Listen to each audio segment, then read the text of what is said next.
Okay, so yesterday we started this last subsection of section 2 called the regular algebra of a Tannakian category. So remember yesterday we defined what is a Tannakian category.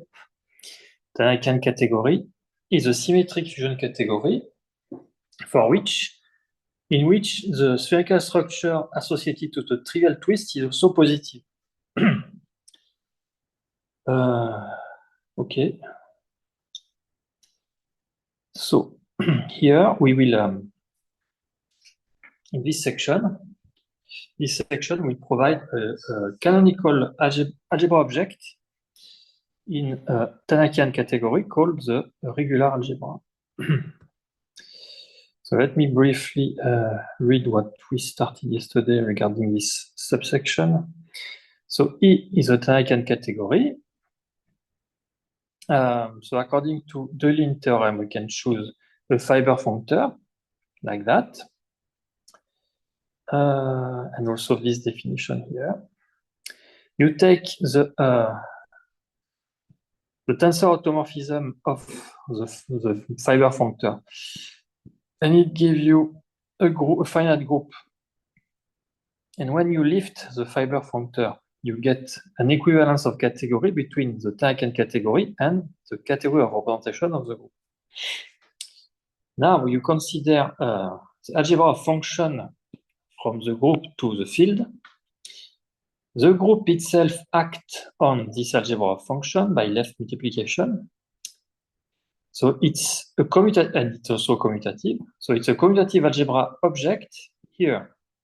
So in fact, in practice, it's a commutative algebra.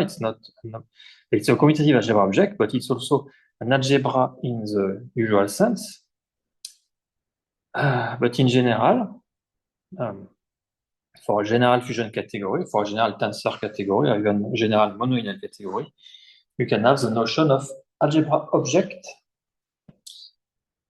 which is do not involve the notion of set here. The algebra, an algebra in the usual sense is a set with some extra structure, but in a monoidal category, you can define the notion of algebra object without involving the notion of set. But here it turns out that it's an algebra object which is also a set. Okay, so you have this algebra object here, and you use this lift here with this equivalence, and you come back, you take this algebra object which is here, and you come back, what you get is an algebra object. What is that? Which is a commutative algebra object. I don't know why it was erased here. Which is a commutative algebra object in the Tannakian category. So here, you started from the Tannakian category. You have this model, this equivalence of category, in which you have this algebra object. You come back, and you get a commutative algebra object in E. Okay. Now,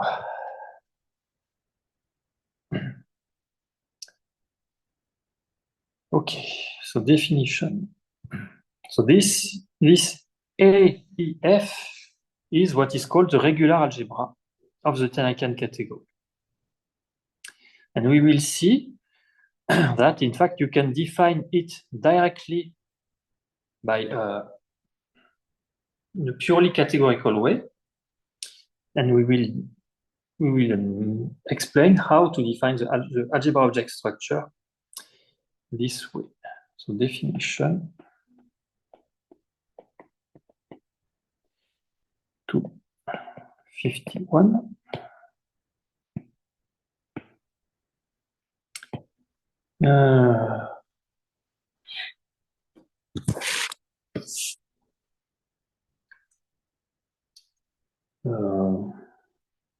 So the algebra object,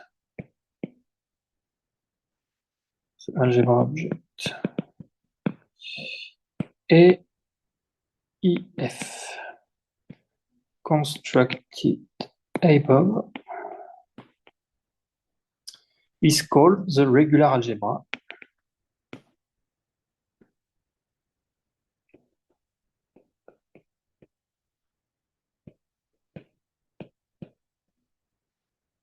of EF. Regular algebra.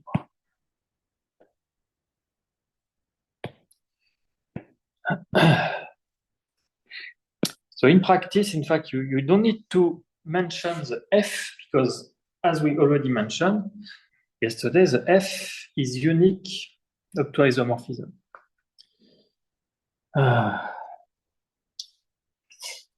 So in practice,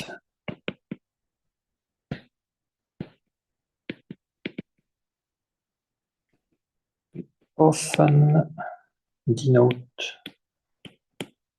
it by AE and refer to it as the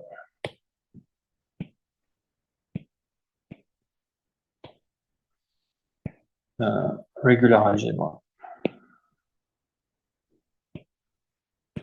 So I omit to say object, not just because it's really a set, but because in fact, in category theory, you say algebra, you say algebra for algebra object. So it's a little bit confusing in the sense that in a usual sense, an algebra is a set, but in a categorical framework, an algebra is an algebra object. So you can omit object. But in this specific case, it's also a set. But anyway, in general, you can omit the word object, if you like. Okay. So the next sentence explains that this abuse of notation is justified by the fact that the fiber functor is unique up to isomorphism. So this slight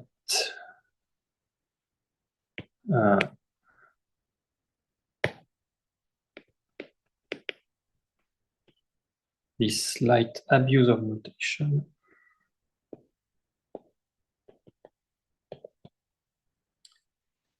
is justified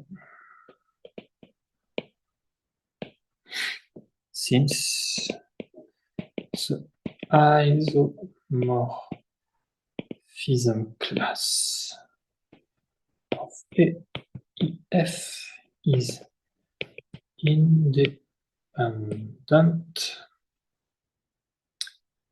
of the specific choice of F by Deligne theorem.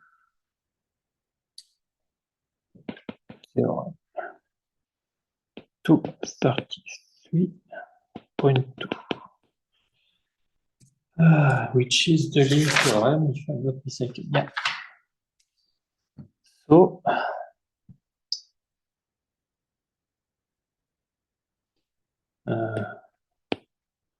by Deligne theorem, all fiber functors are isomorphic. Isomorphic. Okay.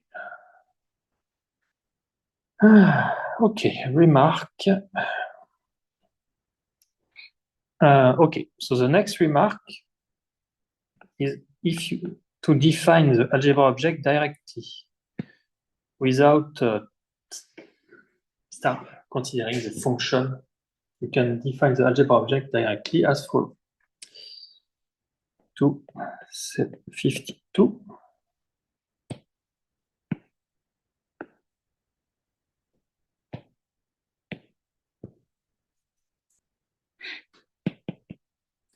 So there exists a natural isomorphism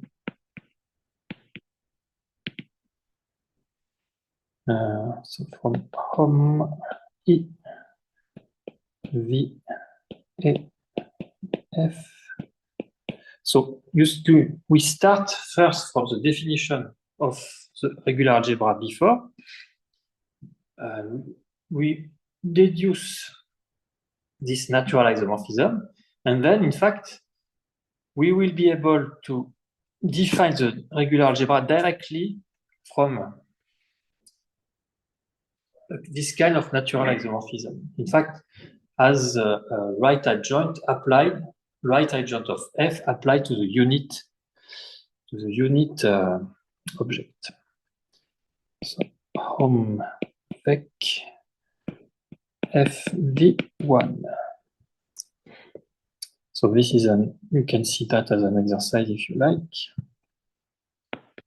The exercise is that there exists such a natural isomorphism of this form for all V in E. This is equation 28. So where 1 in vec is the unit object,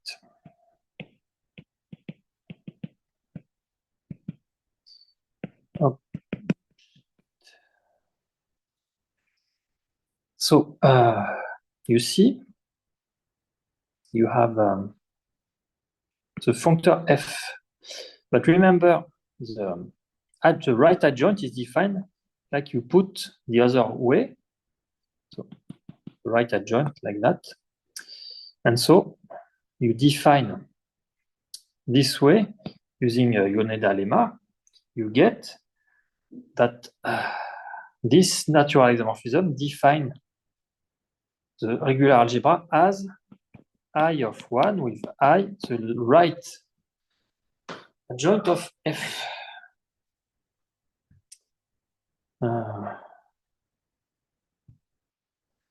Object, in other word,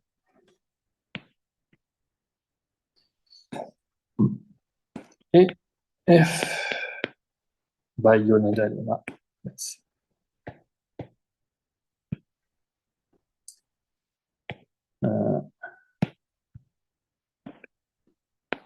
Yoneda lemma.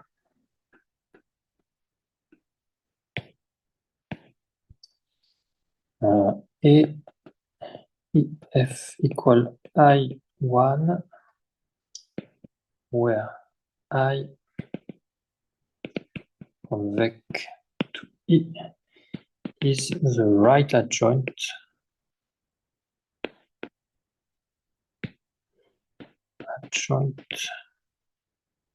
of F.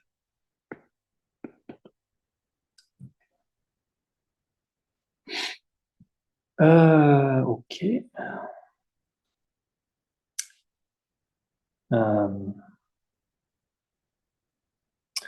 Okay, next, the right adjoint. So this is a definition of right adjoint. This kind of, I may not recall what is right adjoint, but this is well known. Okay. So you can use this relation 28 to define the regular algebra by Yoneda lemma. So this relationship, equation 28, is just above,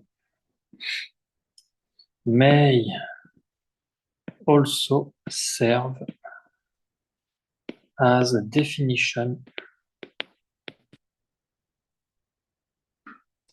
of the regular algebra. I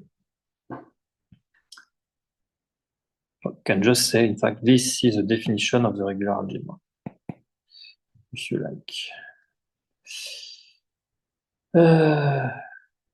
Okay, so we define something in some way, you get kind of relation here, and in fact, you can define that in another way from this kind of relation like that.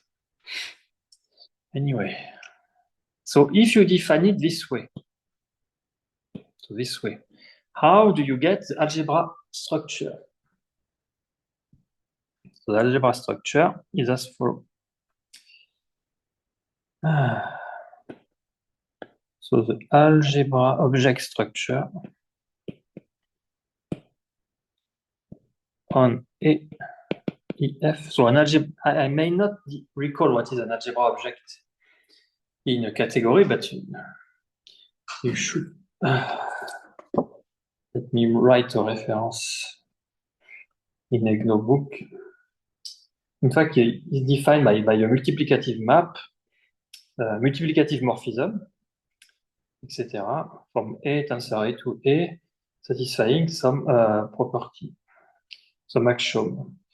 So algebra, yeah.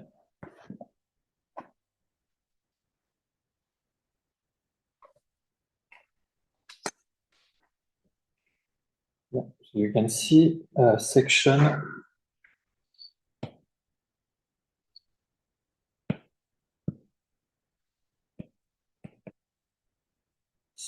section. So let me write it this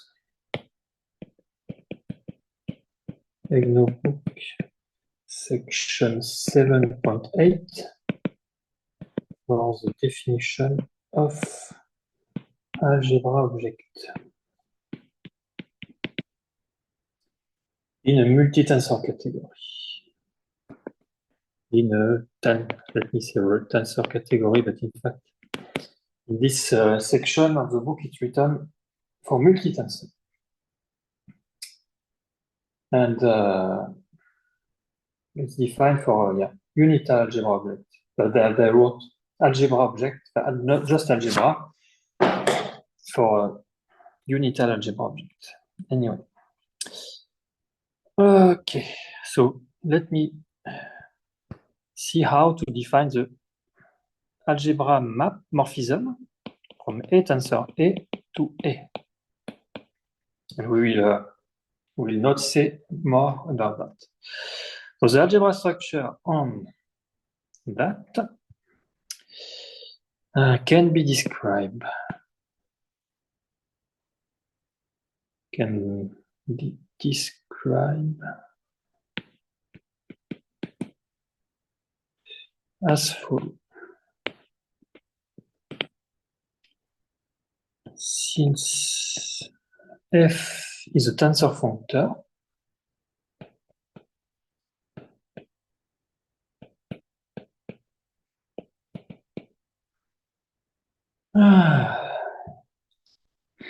so we have the following.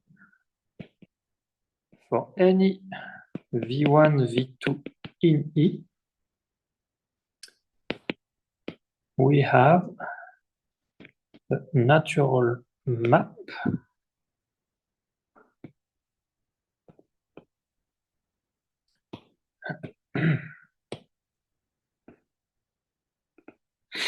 so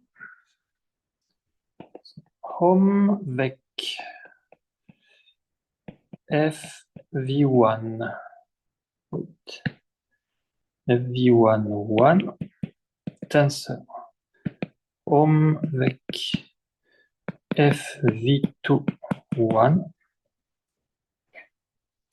So map to, let me take more space. Map to vec fv1 tensor fv2 1, which is equal to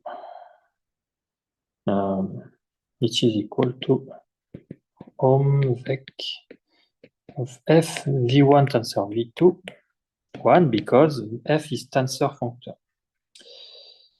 And here you should understand pictorially the following. For here, this should understood as follows. So we have A, the morphism A, the morphism B. So when you write tensor, it's the same as putting anything like that, nothing. And this is, by definition, equal to A tensor B, like that. So you have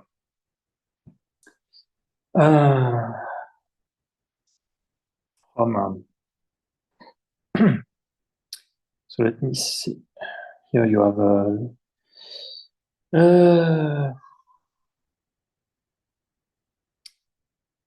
X, Y, Z, T. And here is X tensor Z, Y tensor T. So here X is this, and Z is this. So X tensor Z is this. And then Y and T is 1. And 1 tensor 1 is 1. So you really get, when you tensorize a morphism here and a morphism here, you have a morphism here. Following this picture. And and this equality is given by the fact that f is a tensor function. Okay, so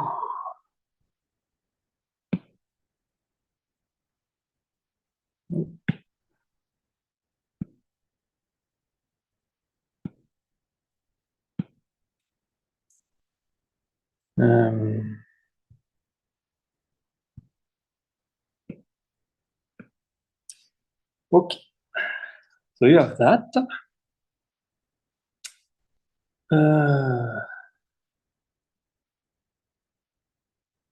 So now you apply the previous naturalized homomorphism involving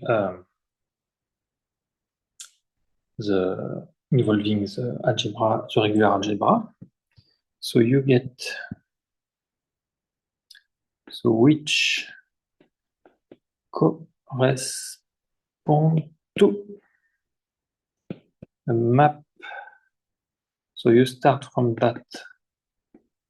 So you use a natural isomorphism 28 by 28. So V1 AEF tensor home V2 AEF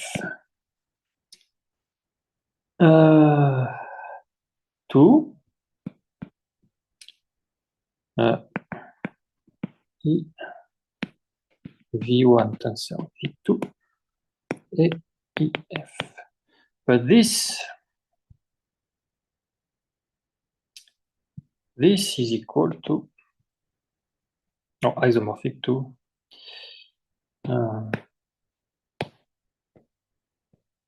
this is isomorphic to home E V1 tensor V2, exactly for the same picture as before, same reason.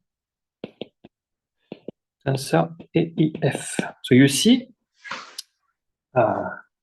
we are very close to the algebra, the multiplication morphism, because here you have A tensor A, and here you have A, and here you have the same object. So you just need to use the Yoneda lemma, and more precisely, the Vec-enriched Yoneda lemma, because Yoneda lemma involves set, but here we need the structure of vector space. There is a Vec-enriched Yoneda lemma.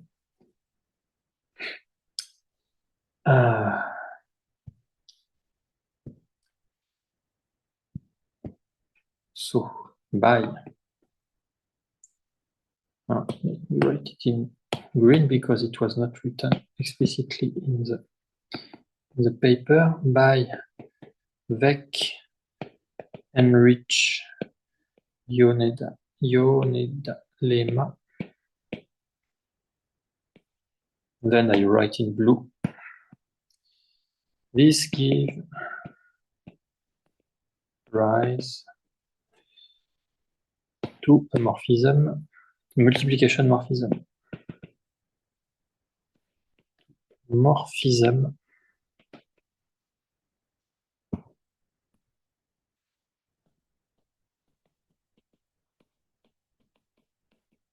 Like that. So let me write a small picture. So you are V1 tensor V2, a morphism, and you reach AEF, A, or let me write just A to simplify. A equal AEF here. Just a notation. And you have, so the previous, what I am drawing here is this. You have something, V1 tensor V2, with another morphism, and directly A. So by Yoneda lemma, you can get a multiplication morphism here, because this is defined for all the objects here. In particular, if you take V1 equal 1 and V2 generic, V, you can see same thing as you have V and V here. So this is for all objects in particular, but Yoneda lemma, this completely characterized this morphism here.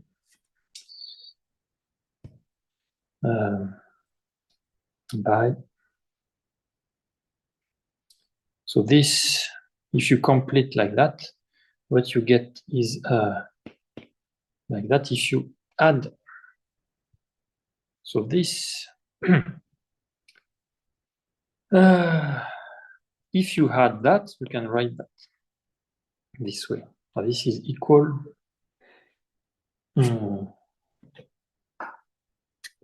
Anyway, so let me write.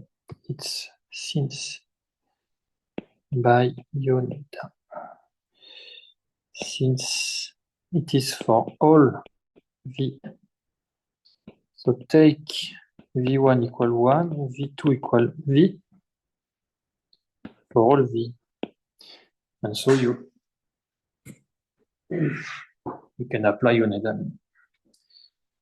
So this multiplication which define, so this define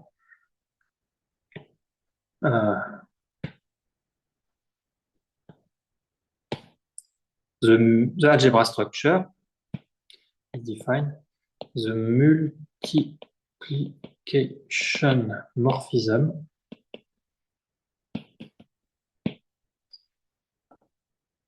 of the algebra structure.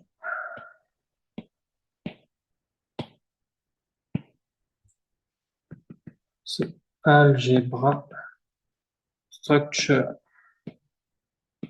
and you should refer to this section of the book to have the details about algebra object.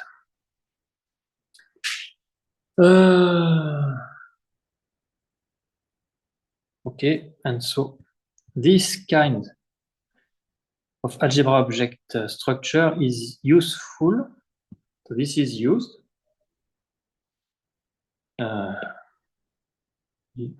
Let me write it here. It is used if this is defined, is categorically defined by 28. Okay.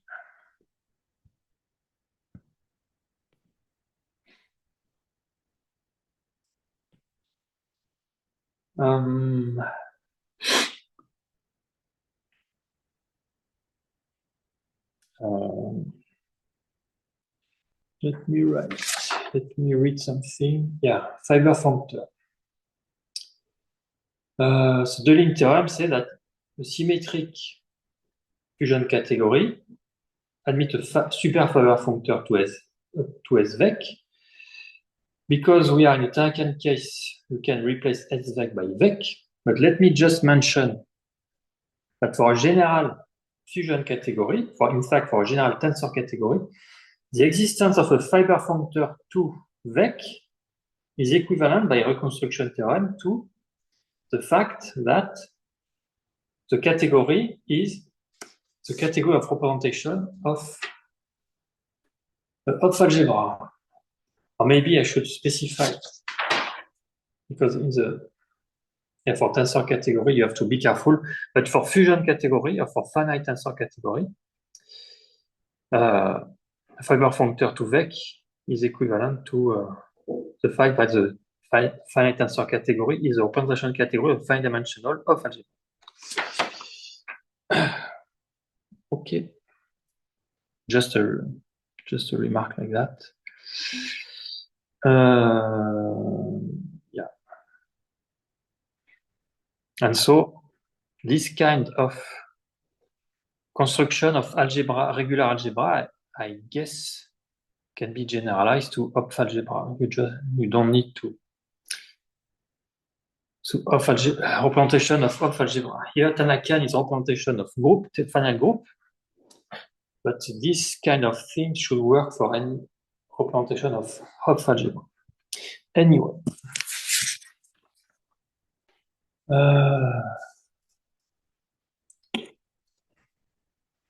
That's the point of this section. So next,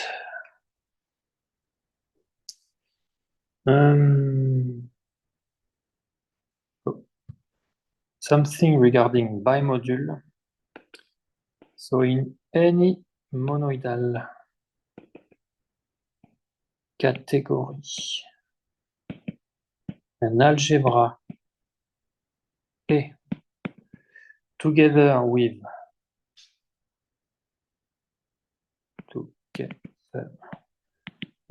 a tensor A naturally has a structure of a bimodule.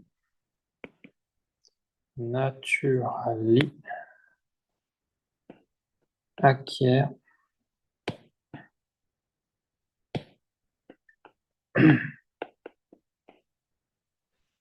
the structure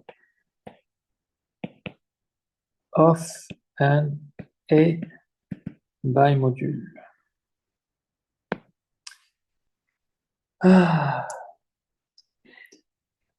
And the multiplication morphism is a morphism of A bimodule. Moreover, the multiplication morphism from A tensor A to A is a morphism of A bimodule. So you can see that as an exercise if you are interested.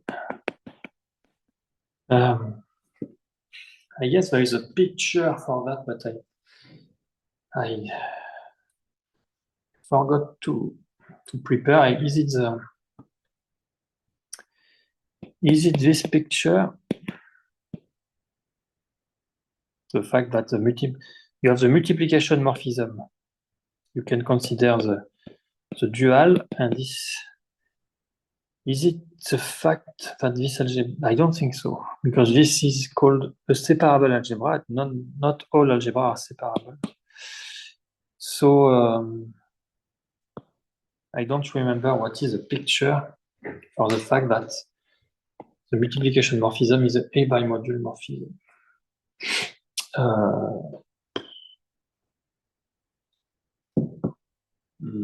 Anyway.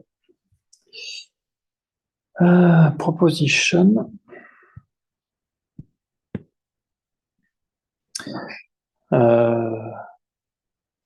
So the next proposition provide an important property for the regular algebra as defined before.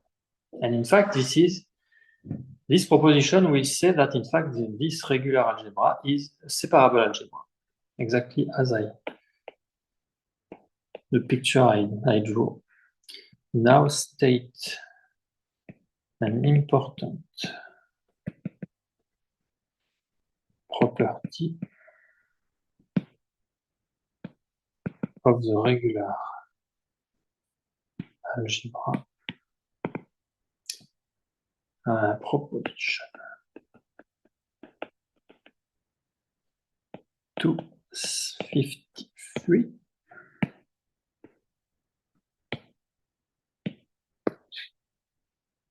So let A equal AEF be the regular algebra of a Tannakian category E, Tannakian fusion category. As I said yesterday, you can define the notion of Tannakian tensor category, which is much more general. Then the multiplication morphism admits a unique splitting in the category of A bimodule. In particular, the bimodule A is a direct summand of A tensor A. Then the multiplication morphism from A tensor A to A admit a unique splitting, and I will explain what splitting means. In fact, it means separable in the sense of the picture I draw, like that. So I will explain in more detail. In the category of A bimodule. A bimodule. In particular, the bimodule A is a direct summand of A tensor A.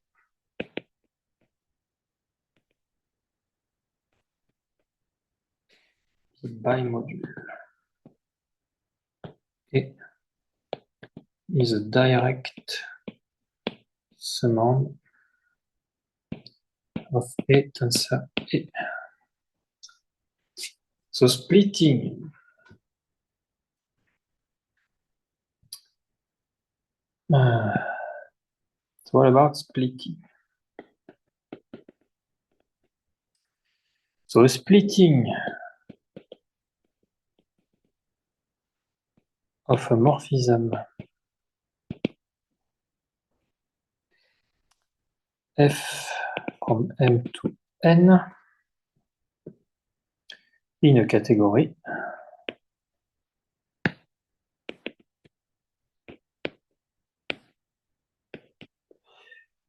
is a morphism is given by morphism S from N to M such that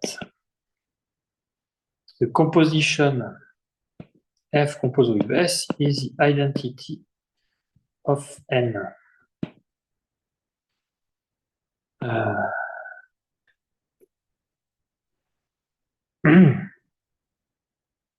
So here, in what we are interested in, F is equal to mu, the multiplication morphism,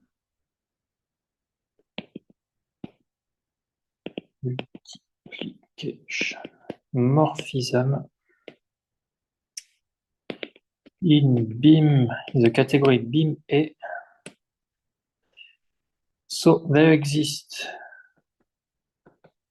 S from A to A tensor A such that mu composed with S is equal to the identity of A.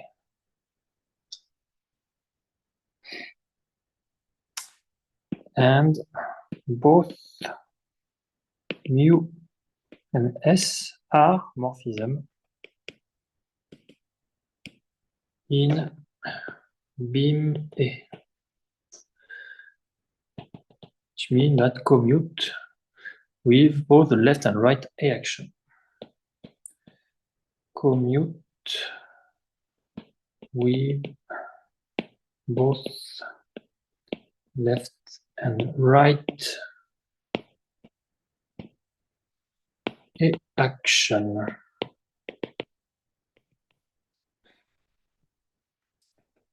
By definition of a split monomorphism, S is a split monomorphism. And by splitting lemma,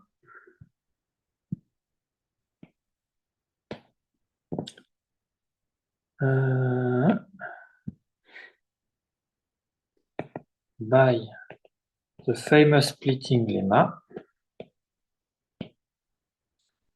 M is isomorphic to M direct sum kernel of F. So here, A tensor A is isomorphic to A direct sum kernel of mu. That's why A is a direct summand of A tensor A. And that's okay. Okay. And the picture I drew before is the following.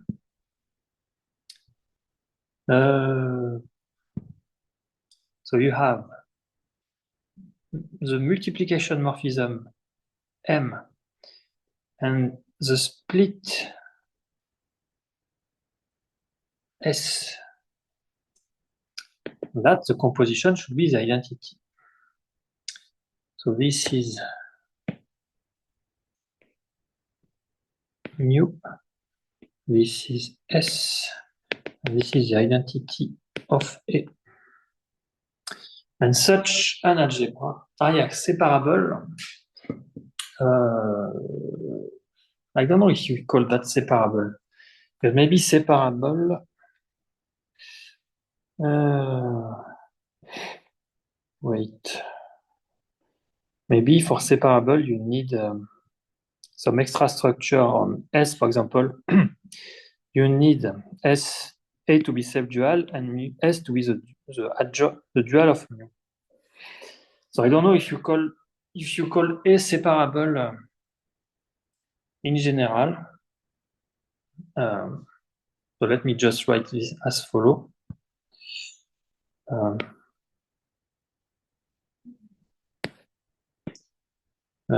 We can meet such a picture to define a separable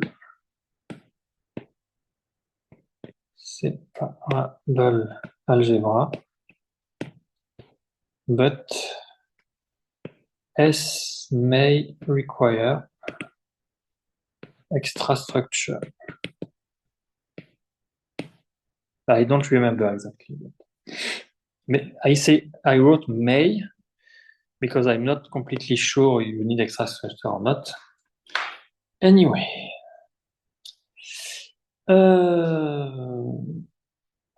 Okay. So this was the end of of section 2. So now we can start section 3, and then I will write the title of section 3, and then we will make the pause. So sorry, I am a little bit late in the pause. So centralizer in and non-degeneracy of braided fusion category. Non-degeneracy of braided fusion categories. So this is really the new section. So from this new section, we will really start to provide new material in this coming from this paper. What was in section 2? So section 2 was some preliminaries.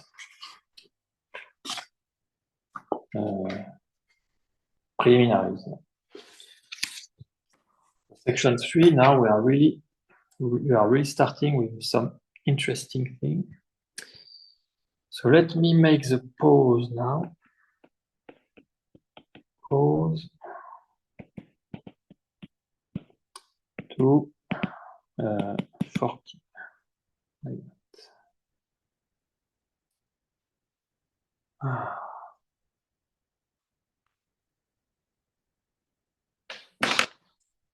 Okay. So let's start our new section. So what is the point of this section? There is a subsection dedicated to explain the point of the section. The subject of this section.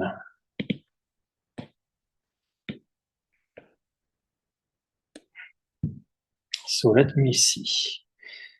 So generalize the notion of centralize the result regarding centralizer by Muger, Altschuler-Bruguière to the larger context of arbitrary braided fusion category without assuming non-degeneracy or premodularity. Okay, so you have result regarding centralizer by Muger, Altschuler, and Bruguière, which suppose the braided fusion category to be premodular or to be non-degenerate.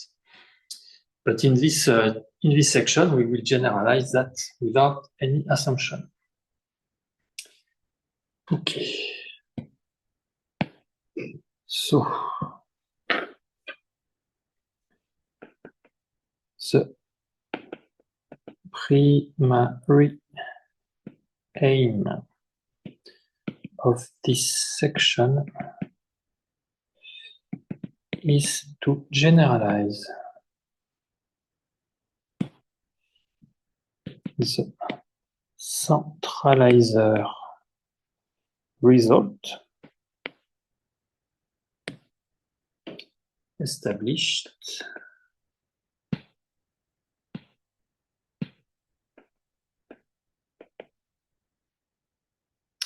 by Muger in 3 papers in 2000, 2003, 2004, and a paper by Altschuler-Bruguière, Altschuler-Bruguière,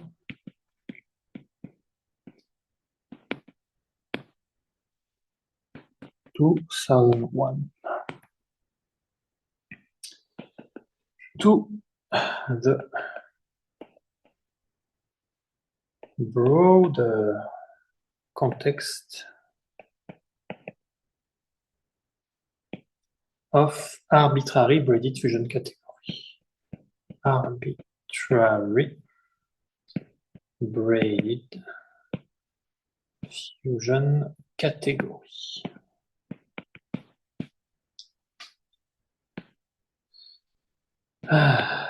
Which means without assuming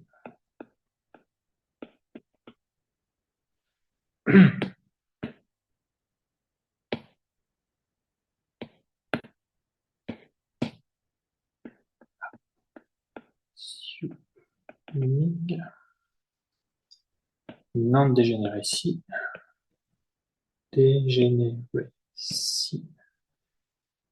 or premodularity.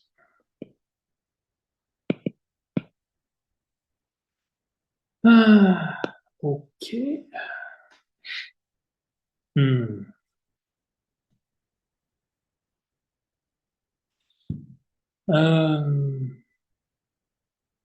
Additionally, this section presents some new results, which are not just extension, but something really new.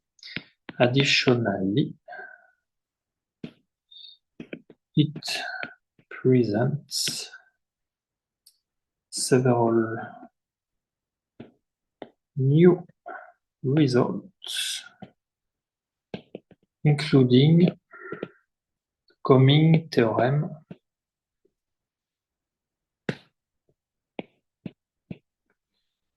three 14, and I will write it just now, and the development of projective centralizer theory.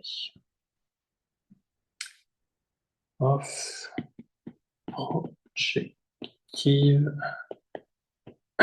centralizer theory in subsection 3.3. So what is theorem 314? This is the following. Let C be a braided fusion category and D a fusion subcategory. Then the Frobenius power dimension of D times the Frobenius power dimension of D prime, so D prime is a centralizer of D in C, is equal to the Frobenius power dimension of C times the Frobenius power dimension of D intersection C prime. And this will be the equation 37. So let C be a braided fusion category, and let D in C be a fusion subcategory.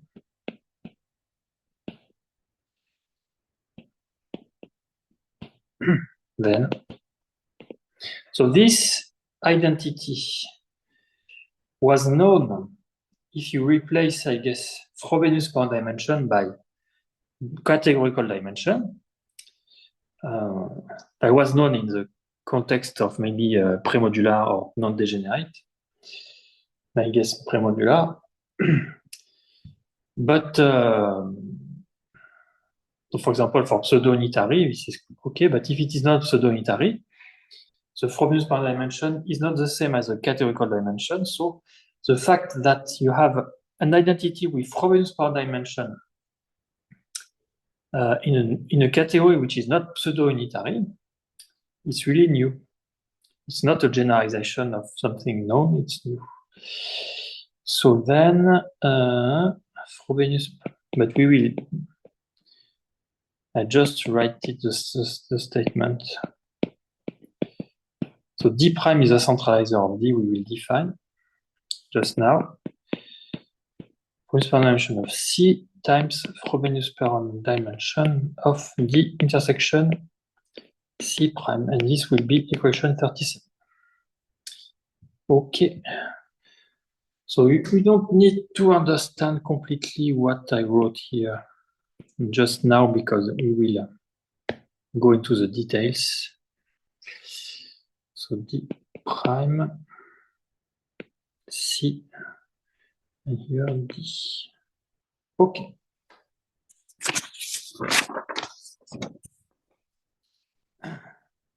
So that's all for section 3.1. In fact, the paper contains another paragraph in this section regarding the heuristic regarding the Lie coalgebra. But we skip that as we skipped in the introduction. So we skip Groq. No. What is that? Mm.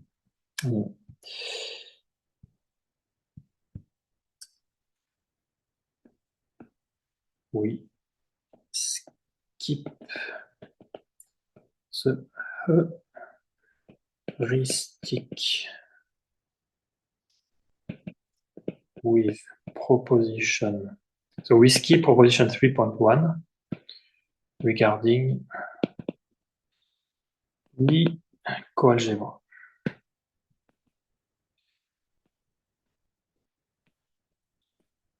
So it was, you don't need to consider that, and if you are comfortable with the notion of Lie coalgebra, it may make sense for you to read this proposition 3.1, otherwise it may not much sense. So section 3.2, the notion of centralizer. Centralizer. Now we are really considering important stuff. So it's really an important tool. And this tool is, in some sense, for people who know the notion of, you can see another heuristic if you like. I don't know how much it is analogous, but for people who know the notion of von Neumann algebra, the centralizer play a role which is parallel or similar to the notion of commutant of an operator algebra, of a von Neumann algebra, or a commutant of a set of operator in B of H. And there are some intriguing or mysterious analogy between the two, even if in practice they are completely independent notion. But I wonder whether we can consider a kind of categorical generalization of the notion of both the notion of centralizer and commutant in operator algebra. We may have something in common, but anyway, for those who don't know the notion of von Neumann algebra, it makes no sense to explain this kind of heuristic also. Okay. So, centralizer. So the notion of centralizer was introduced by Muger in paper in 2000, another paper in 2003. So introduced the following definition. Definition 3.2.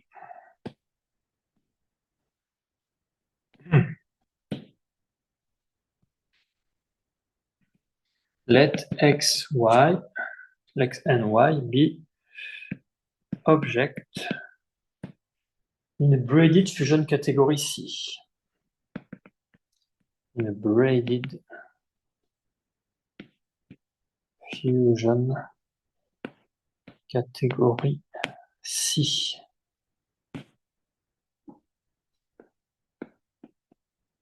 We say that X and Y centralize each other.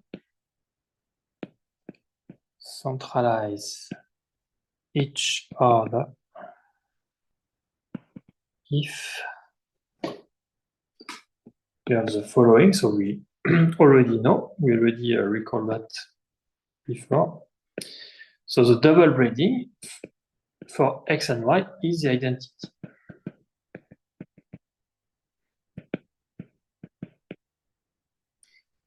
Which, as I already depicted several times, correspond to this picture. X, Y.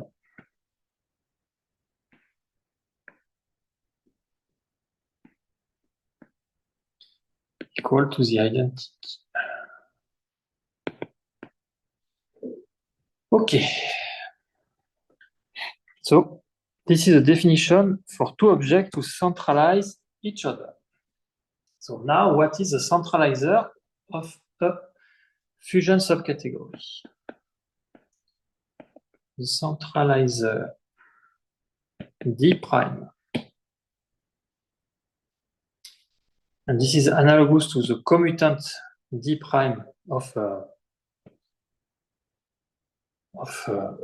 subalgebra of a Von-Neumann algebra. You have the same notation and kinds of similar property. The centralizer D prime of a fusion subcategory D in C is defined as the full subcategory of C consisting of all the objects that centralize every object of D. Consisting of all objects that centralize every object in D.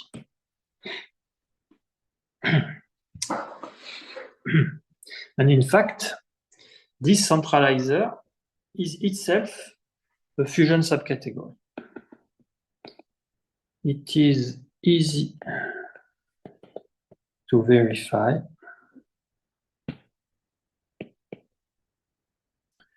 that D prime, and I will explain why, is itself a fusion subcategory. So let me finish the paragraph and then I will explain why it's a fusion subcategory. Moreover, D is symmetric if and only if D is contained in D prime, which is clear. So what about how to verify that D prime is a fusion subcategory? Okay. So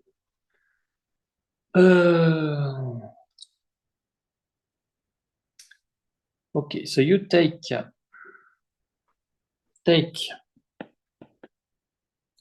Y in D, X1, X2 in C, such that so how to say? Let me write this way. X1, X2 in D prime and show that X1 tensor X2 is also in D prime. So the fact that, so let me just write it this way.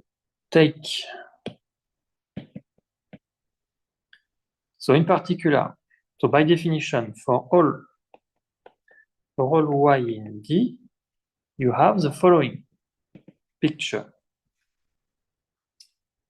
So X1Y, you have this picture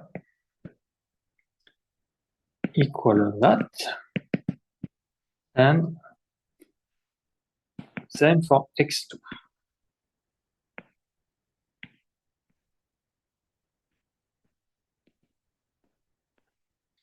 X2Y.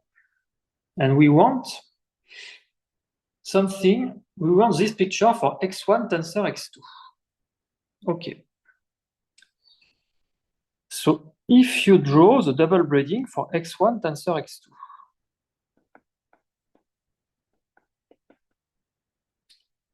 and Y. So something like that.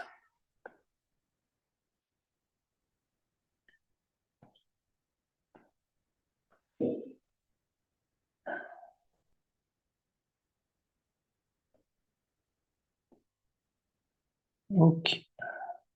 So we want to show that this is the identity. So this is equal to. So you apply here the hexagon axiom. So I did not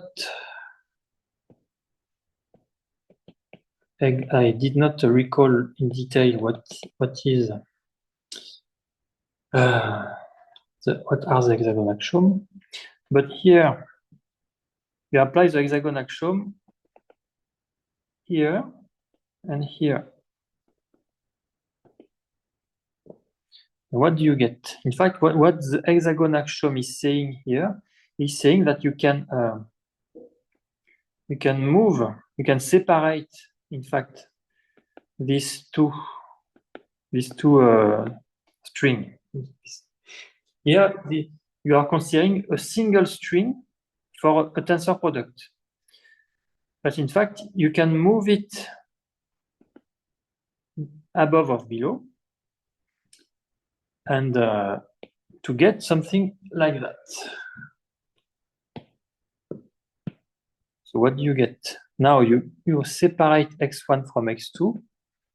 They are written independently like that. So first you consider the braiding between x2 and y, identity here, and then the braiding between x1 and y, identity here. And this, you see, correspond to this part.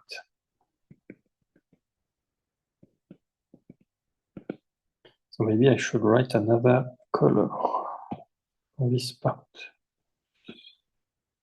just to be perfectly clear.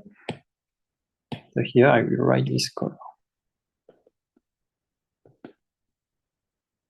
Okay. So for the top part, you see, you have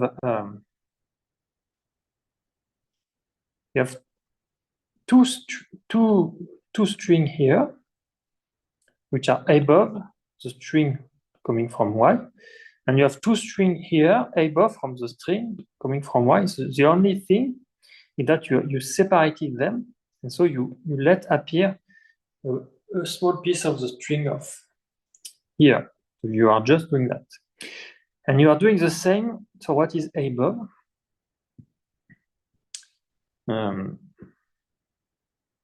So what do you get? So here, the braiding between x1 and y. Oh, it's not the good code.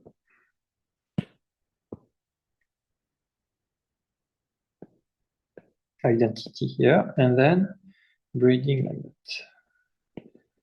Identity here. And here you apply. So this is, again, the hexagon axiom here, corresponding to what is written in purple on the left. And now you can apply the double braiding here. So now you have a double braiding. You have a double braiding here. And this is identity. So this is equal to by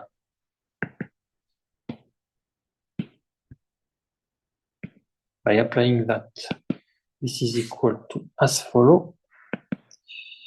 So x1, x2. So you have only identity here. So here you have one identity and one like that. Okay.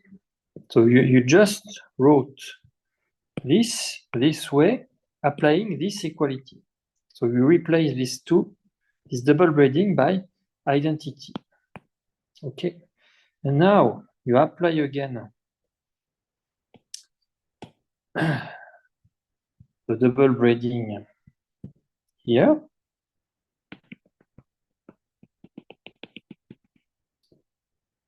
and it's okay. You get so x1, x2, y, which is equal to x1 tensor x2, y, like that. So you really get that the double braiding involving the tensor product x1, x2 is equal to the identity. Okay. What does it mean? It means that if x1 and x2 are in the centralizer, then its tensor product is also in the centralizer. And once you have that, it's easy to deduce that the centralizer is a fusion subcategory. In fact, if you use a definition of fusion category as provided in this paper, this is exactly the definition. But if you want to understand the other axiom of a fusion category, because in fact a fusion subcategory is a fusion category, as it is expected, but if you follow the definition of what is written in the paper, you have to consider what is written in Appendix F.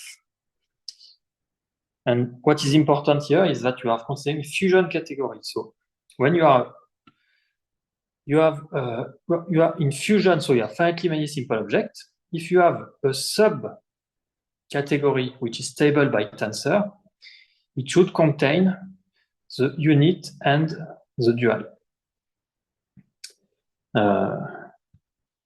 So this is what is proved in this appendix, which is very useful. And in fact, this is not specific to fusion category, it's true for fusion ring. In fact, any Z plus subring of a fusion ring is itself a fusion ring. And that's very, very useful, because then when you want to get some subcategory or a fusion subcategory or fusion subring, you just need to prove that it's stable by tensor. You don't need to prove the existence of a dual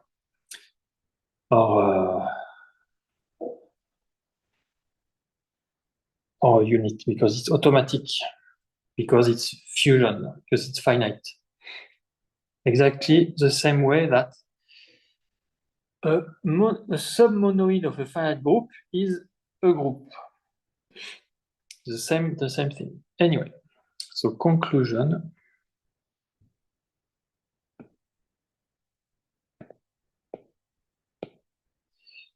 X1, X2 in D prime imply X1 tensor X2 in D prime.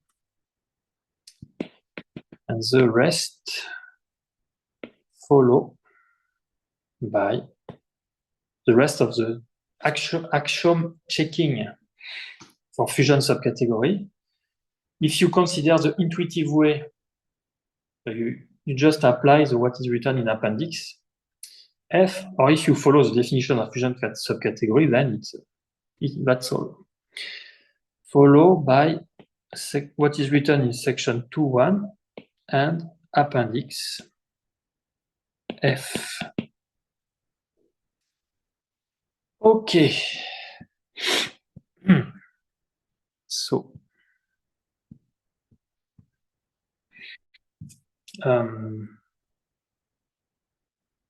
so let me recall the definition of a S tilde matrix for a braided fusion category. Recall from definition 227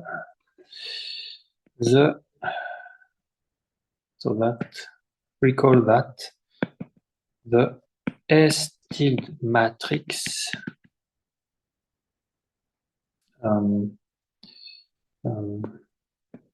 S tilde xy in the set of simple objects up to isomorphism of a braided fusion category C is given by following formula. So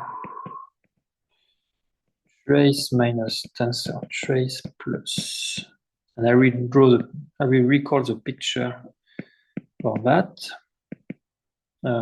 Composed with the double braiding divided by d minus x times d plus y, which pictorially is as follows. So you have the double braiding, so x and y, the double braiding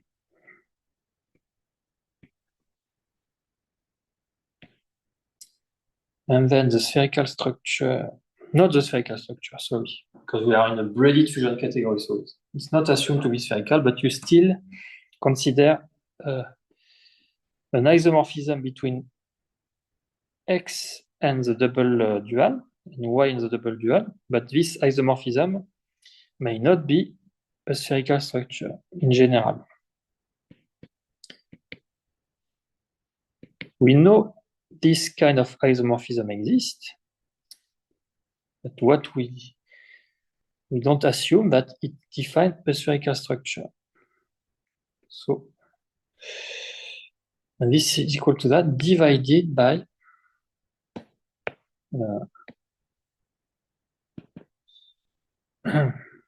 divided by this. So phi x inverse phi y. Okay. So this is S tilde matrix. Okay. So where? So here, trace plus minus, d plus minus, depend on the choice of a natural isomorphism between x and x double star, etc., which may not be a spherical structure or a pivotal structure in general. We know it exists, but it may not be pivotal. Even if it's an open problem whether a pivotal structure always exists. But we don't need to assume this. Depend on the choice. So this depends on the choice, but the ratio do not depend on the choice, as we already explained before. Depend on the choice of natural isomorphism phi from x to x double star, but the matrix itself is independent of the choice.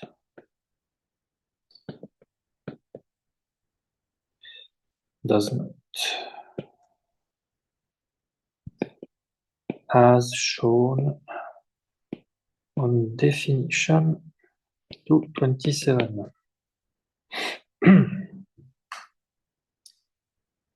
So recall that a braided fusion category is called non-degenerate if the S tilde matrix is invertible. So a braided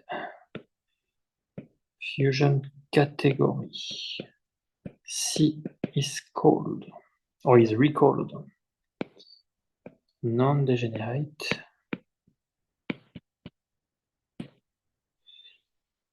if and only if. So I don't think you need if and only if because it's a definition. S tilde is non-degenerate, which means invertible.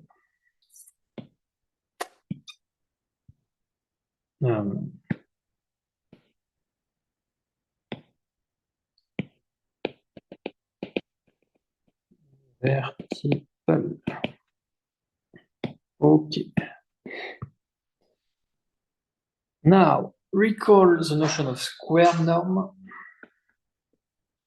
for every object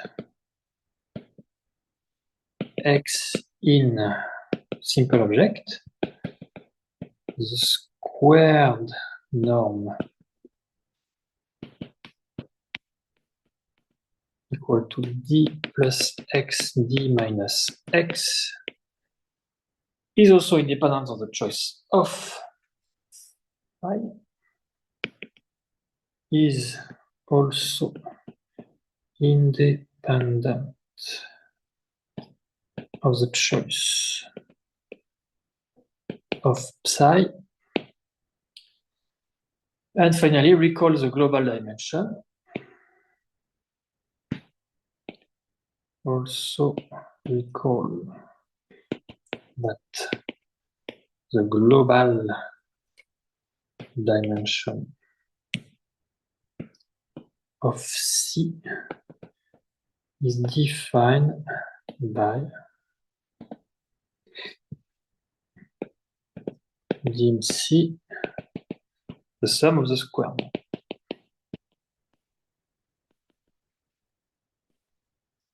And it is non-zero by result in a analysis paper of Ettingoff, Nietzsche, Shostrik.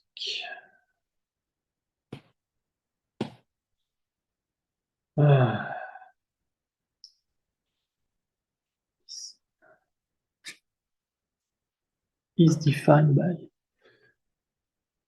Also recall that the global from the global dimension. I don't let me read. Defined by that is non-zero.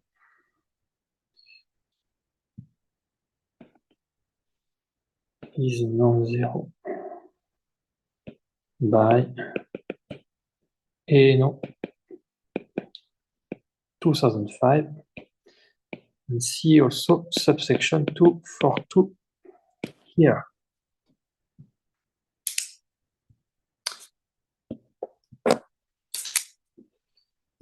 Okay. So for the last 5 minutes, let us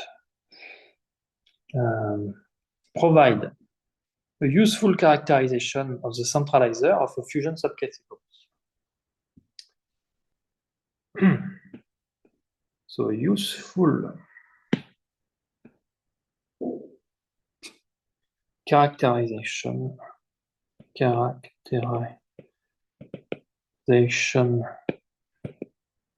of the centralizer of a fusion subcategory. So first, provided by Altshuler-Brugger in the premodular case, but then proved in general in Appendix C, point 3, in proposition in Appendix C. So subcategory in a premodular.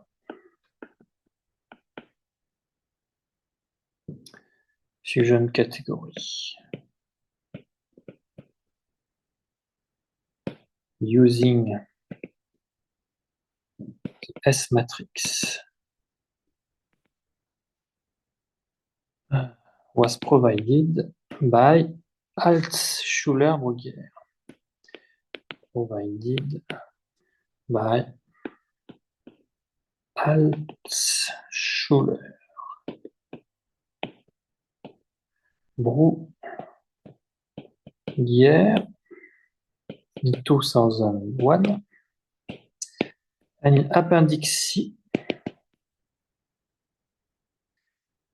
prove the generalization without spherical structure. Prove the generalization of the result. So I did not write the characterization yet. I hope I will have time for arbitrary Otherwise, I will read it if I have no time. Braided, not necessarily spherical. Fusion categories. So specifically, this appendix show in proposition C.3 that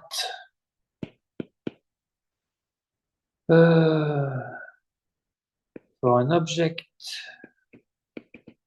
V, for a simple object, a simple object is simple in the centralizer of D if and only if the entry of the S-tilde matrix YV is equal to 1 for all Y simple in D. Okay. So if you have the S-tilde matrix, it's very easy to know what are the simple object of the centralizer of D. And there is an also characterization for an object which is not in the centralizer. It is saying that the sum for the simple object in D of the square norm of this object time this entry of the S-tilde matrix should be 0, and it's also equivalent to this sum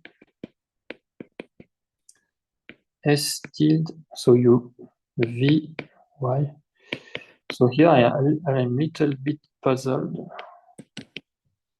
why you are not saying the same thing here. In what it is different, because S-tilde is a symmetric, so S-tilde is not symmetric. We know S is symmetric. Maybe S-tilde is not symmetric. Otherwise, it is the same thing. So we prove that the S matrix is symmetric, but maybe the S-tilde matrix is not symmetric. Otherwise, there is a mistake here, but at least we have that. Let me check, and then I will stop. Give me 1 minute. I want to check in the paper if I did not write something wrong in my note.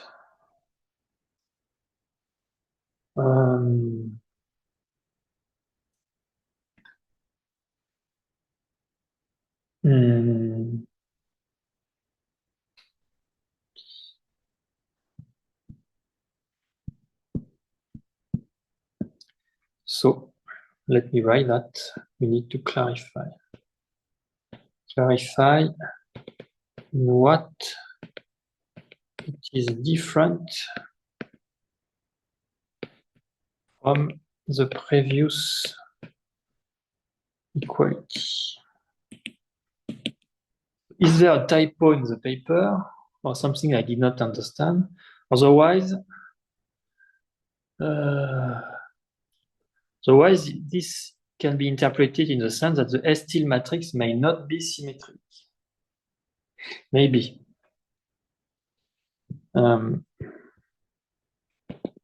Is S-tilde not symmetric in general?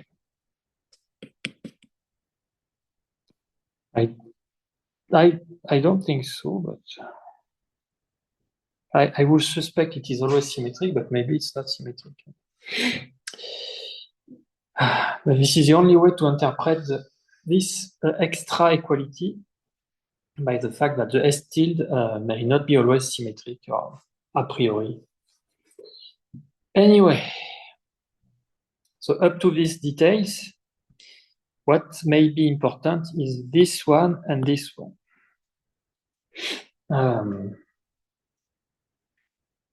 So we have a very easy way to characterize the simple object of the centralizer using the S-tilde matrix. So now I have to stop because they may have another class after me.